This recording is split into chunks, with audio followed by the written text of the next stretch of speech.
Where are you? You coming around this way? Okay. Okay. This way is good. Come here. Let me hold you up so everybody gets to see you.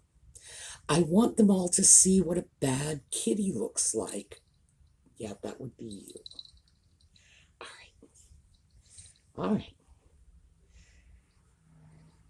Do you want to play or do you want to stay? What do you want to do? All right. How about I set you over here and then you can come back if you want. Okay? You're not being ostracized. You can come back whenever you please. And he just stole my cord. Well, welcome back to Just Chattin'.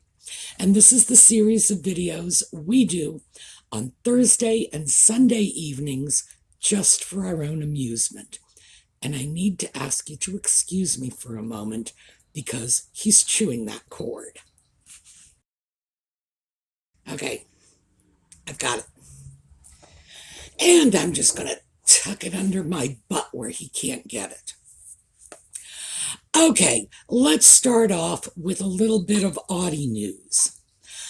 The contractor that Audie likes, the one with the big bushy beard he can play in, was here. And Audie was thrilled. So he spent all his time helping the contractor. And fortunately, the man has cats of his own, so he wasn't unusually distressed by this. But he did tell me that what Audie was doing most of the time was climbing onto his back and then whacking him in the head with his paw to get him to turn on the water in the bathroom sink.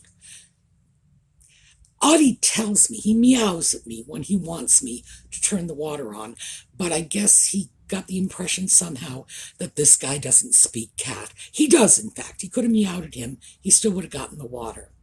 The rest of the time, he was stealing the man's screws.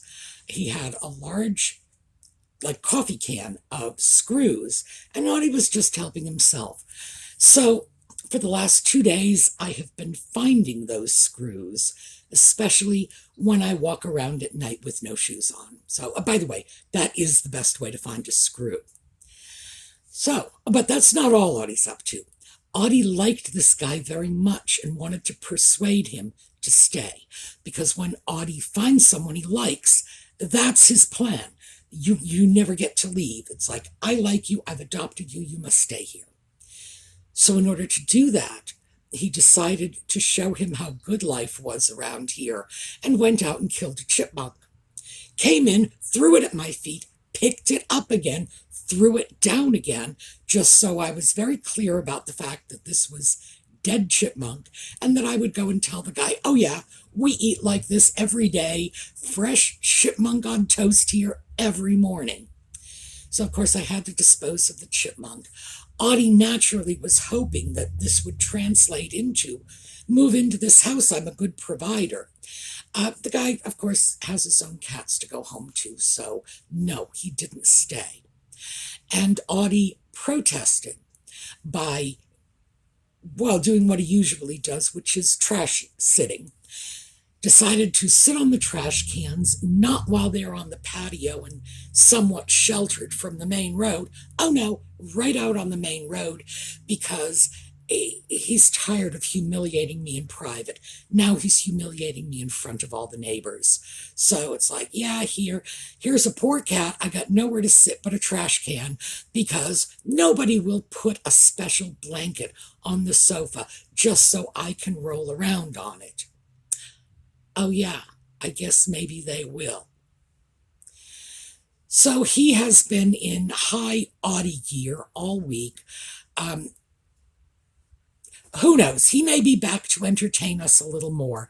But yeah, Audie's had a delightful week. The chipmunk, sadly, it was dead. It could not be saved. The last time he brought me a chipmunk, he wanted to keep it as a pet, so he gave it to me while it was still alive and uninjured. And of course, I could release it back into the wild. This one, sadly, no. I wish he wouldn't do that, but what can I say?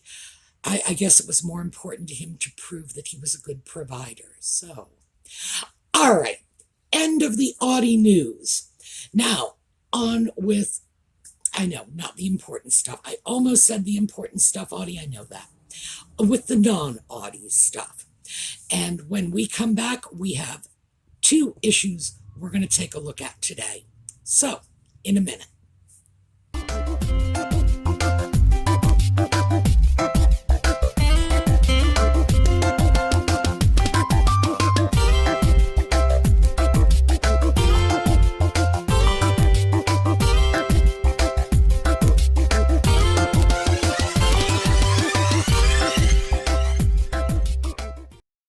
So let's start with Charles' coronation.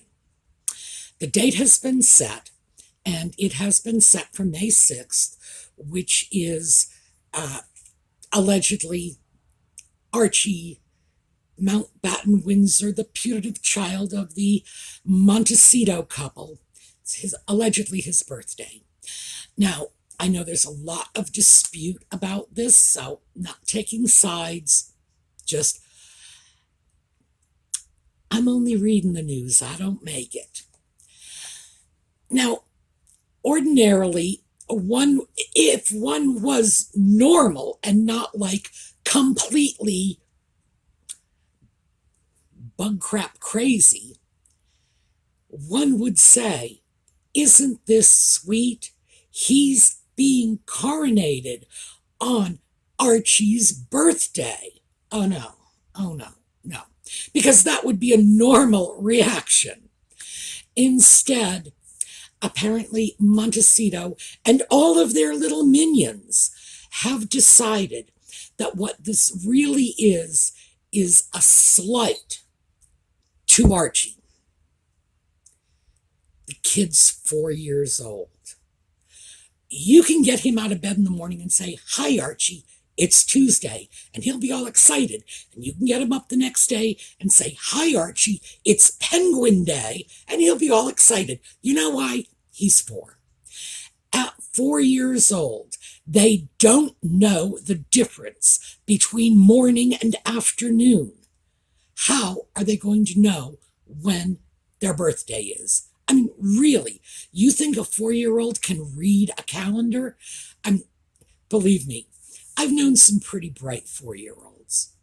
And if this child is who they claim he is, then he has a nice dollop of the genetic soup of a ginger sock puppet.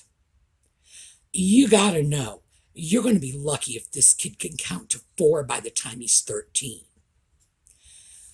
We're not talking a little tiny rocket scientist here. So, you got a little kid. Let's just assume he is of average intelligence. Do you think a 4-year-old really knows when their birthday is? No. Come on. There was a whole episode of The Marvelous Mrs. Maisel about this, when the grandparents change her little boy's birthday because the real birthday turns out to be inconvenient. Kid doesn't care, he's going to Coney Island. As far as he's concerned, you can do this every day of the week. No problem. It's crazy, and I mean crazy with a capital K, to assume that any 4-year-old cares one way or another.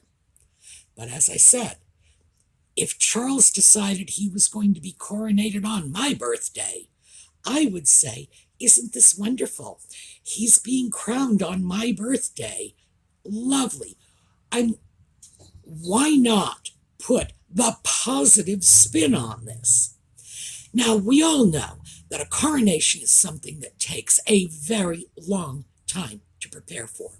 Charles' coronation was probably well in the works during the Queen's lifetime, and this was with no intent to disrespect the Queen, as I'm sure you must imagine. It's just that these are massive events. They require an incredible amount of coordination. And the weather has to be right. I don't know how they're going to guarantee a good day, but who knows? The weather has to be right. Police support has to be lined up. Foreign dignitaries have to be notified long in advance, because you've got countless foreign dignitaries who all have equally complex schedules. No one has chosen a date simply because they want to spite a 4-year-old. Like I say, crazy with a capital K. And apparently most of the contention is coming from Nutmeg's little Sussex squad, who are saying, well, this is a slam at Archie. They've stolen his birthday. He's 4 years old.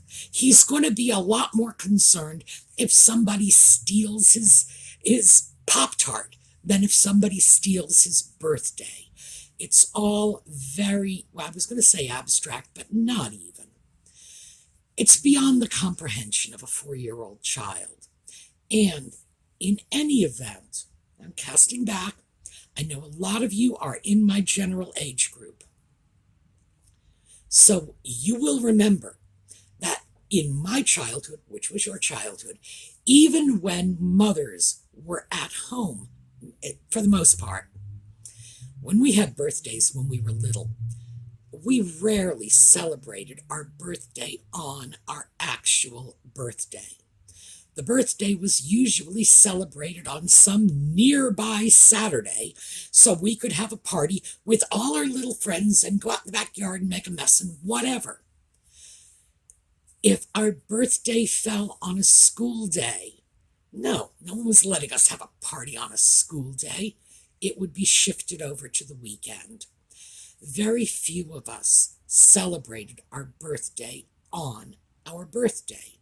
My birthday, now you all know because you know when my birthday is. I've never made an issue of that. It's August 30th. My birthday was always celebrated on the Saturday. Sorry, I almost said Sunday. On the Saturday before Labor Day. Regular as clockwork. Labor Day rolls around, count back to the previous Saturday. And that could be a spread of a week, anywhere in there. It's like, well, your birthday's on the 26th of August this year. Your birthday's on the 4th of September. I didn't care. I was getting a party, and my friends, and the cake, and the ice cream, and the presents, and all the other stuff. And believe me, I was a lot older than 4, and I was pretty clear about the fact that my birthday was not actually being celebrated on my birthday. It's not a big deal. It is if you make it. That's all. So this is sort of this tempest in a teapot, so to speak. But it does show you that the folks in Montecito and their minions will stop at nothing to try to make the royal family look bad, look spiteful, look vindictive. The truth is that the people who planned the coronation, and the people were probably not Charles, probably a bunch of paid staff. It's not likely that it ever even entered into their minds that a 4-year-old was having a birthday, and even if it did, it's very unlikely they would have given it any more credence than Mrs. Maisel's in-laws, who throw the baby's party on a day that's convenient for them, even though it's not his birthday. Come on. This is one of those real, oh, please moments. So, next up, because we're going from the ridiculous to the even more ridiculous. So, we have a new episode of Archie Types Out. Once again, we're getting the clear message that whoever it is Nutmeg is talking to about her Archie types It's not white women, because once again, all minority women, what can I tell you? I think at this point, it's very clear that this show, podcast, whatever, is not for me or any woman who even vaguely looks like me. I'm starting to get really alarmed by the very, very conspicuous level of racial exclusion on this. It's hitting the point where it's getting offensive. But because it's Nutmeg, and because she can't go through one of these podcasts without creating some new narrative, she creates a new narrative for us. Remember the Oprah interview where she was just so depressed and distraught she was going to end it all, she couldn't bear to be alive anymore, la la la, and no one would help her. She's very clear about that. Then Harry joins the interview, and Oprah is all over Harry like a cheap suit. Really? You didn't do anything? You didn't tell anybody? I reread the transcript of the Oprah interview, by the way, and she went back on him again and again, trying to elicit from him some admission that he had done something. Now, when I say elicit an admission, I know it's not necessarily in that sense. I think she was trying to explore it. Did he, in fact, not report it, not tell anybody, not get his wife help? Was it really that bleak? Anyway, she gives him many opportunities, and Harry, the whole time, says, no. She told me I went to a dark place. I didn't tell my family. I was embarrassed. I was ashamed to tell my family again and again. So that was the original narrative. We've got a new one now. Now, the present narrative, not to be confused, this is Nutmeg's new truth, as opposed to her former truth, which was her truth then, but is not her truth now. But it's not a lie. It's like her ex-truth. It's her former truth, her recently past truth. The new truth is Harry got her a therapist. She's not content with that. She's going into detail about some bizarre conversation she has with the therapist while the therapist is at the grocery store. Very specific about this. She can hear the cash register ringing stuff up in the background because the therapist is shopping. Of all of her stories, this is probably the one that is the most obvious in terms of inaccuracy. So let's start picking this apart. First of all, therapists generally do not give out their home phone numbers. In many agencies, well, in virtually all agencies, you are discouraged from doing this. In many agencies, you are forbidden. It's part of the agency protocol. You do not give out your personal contact information. You don't do that. There are a lot of very, very good reasons for that.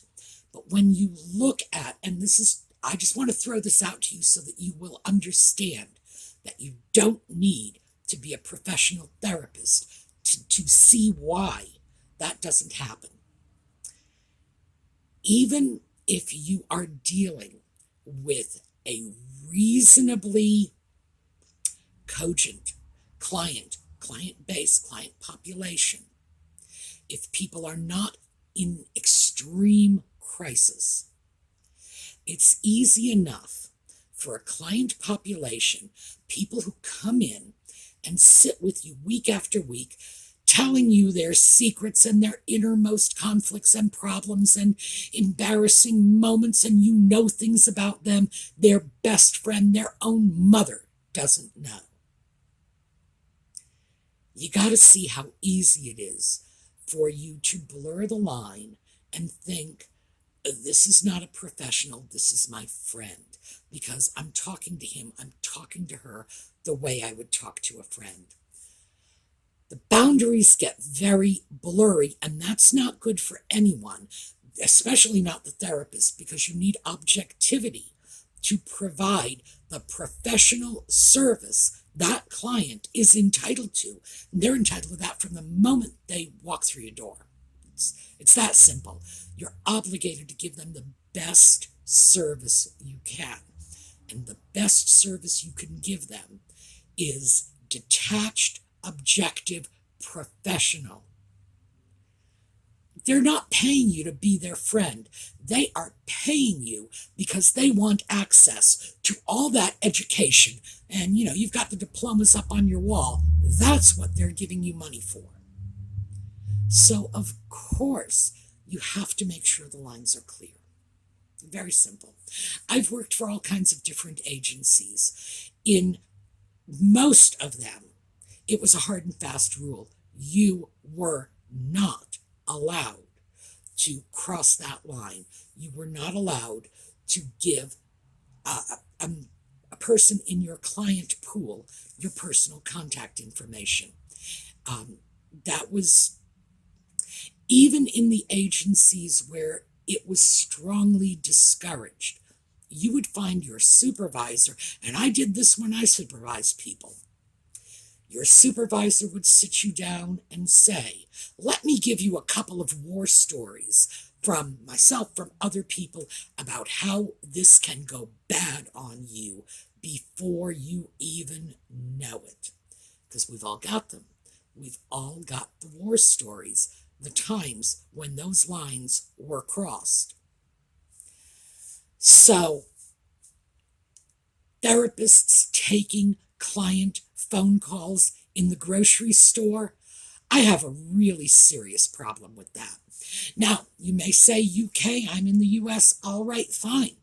There are differences, but I refuse to believe that qualified professionals in the UK take their jobs any less seriously than similarly qualified professionals in the US. It's not just their own license on the line, it's the license of the agency they work for that's on the line too. There's a lot at stake.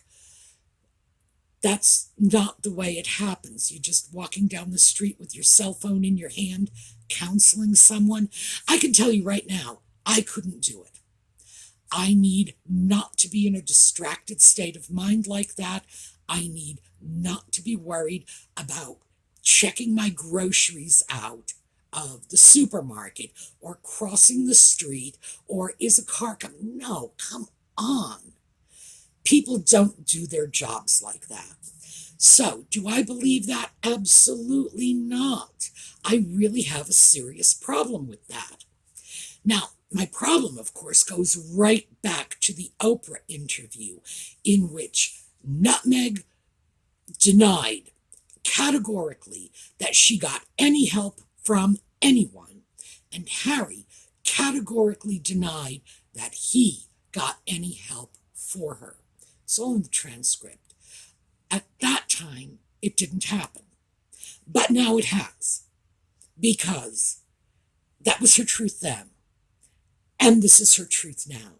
Now, they're both the truth. I'm trying to figure out if quantum mechanics play into this. Schrödinger's truth. That's what we got. All right, fine. Schrödinger's truth. Okay. Now, you know the paradox of Schrödinger's cat. You open the box, cat is dead. You open the box, the cat is alive. But before you open the box, the cat is neither alive nor dead. And the cat is both alive and dead. I think what we have here is Schrödinger's truth. And I'm standing by this. So we have a new example of Schrödinger's truth. I'm willing to run with it. The problem is, this is happening again and again and again. We are seeing nothing but the narrative changing. It changes to suit new needs. Sometimes the need is nothing more, most of the time, frankly, nothing more than Nutmeg's need for attention at the moment. That's a histrionic for you. That really is. And this, by the way, pulling out of the DSM, which is where we got the little armchair evaluation that she was a person who suffers from histrionic personality disorder. Pulling away, anecdotally, I can tell you that is absolutely a pattern among histrionics. If somebody says something, it's like, they've got this drive to top it. So one of her guests said, my friends helped me when I was depressed. Well, Nutmeg can't be left out. My husband helped me. And then we fabricate the story. But it seems that every episode of Archie Types, we have yet a new false narrative. Last week we had and my mother took me to the Korean spa and I saw a bunch of naked women, and I saw that video. Somebody sent me a link to that video on Netflix, a cartoon about the little girl going to the Korean spa. By the way, other people have researched that and said you can't get into the Korean spas in that area unless you are at least 14, and Nutmeg asserts that she was, 9? Not to mention all of the information indicating that Doria was somewhere else when Nutmeg was in that age group. So all the lies are unraveling. Every new episode of Archie Types is bringing forth a brand new lie, another Schrödinger's truth. So here's what I propose from now on. When we start looking at Archie Types, let's just see how many of these Schrödinger's truths we can pull out of them. What do you say? All right, that's what I have for you today. The coronation, we'll see how it plays out. Do I believe for an instant there was any slight to the 4-year-old? No, of course not. I don't even think it entered anybody's mind. Do people really spend their lives worrying about 4-year-olds' birthdays? No, they don't. As for our narrative about, oh, woe was me, I was so depressed I no longer wanted to live, I thought that was bunk the first time I heard it. And the more I hear of it, the bunkier I'm beginning to believe it is.